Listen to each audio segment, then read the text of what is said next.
napapaisip po ba kayo kung anong memeryendahin po ninyo o uulamin? Hali po kayo mga lord, samahan niyo po ako sa pagluluto po ng Shanghai. Nakita niyo po yung mga main ingredients po natin. Dinagdagan ko po pala yan ng dahon ng parsley para po mas masustansya at mas malinamnam po. Ayan. Nung kumulo po yung ating mantika, inilaglag po natin ang ating binalot. Hindi ko na po ipinakita kanina. At nilagyan po natin ng harina po sa ibabaw. Ayan, super ganda po ng pagkaka-golden brown niya, mga lodi. Oh, crispy crispy. Dahil sa tulong po ng harina na ibinudbud po natin sa ibabaw kanina.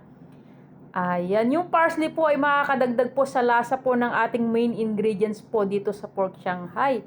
Ayan, mga lodi. Ang dami ko pong nagawa. Thank you po sa patuloy niyo pong panunod po sa aking reel. Salamat po sa lahat po ng mga sumusuporta at nagmamahal. Please like, comment, follow, and share na rin po mga kalods. Salamat po sa inyong lahat. God bless po. Follow for more.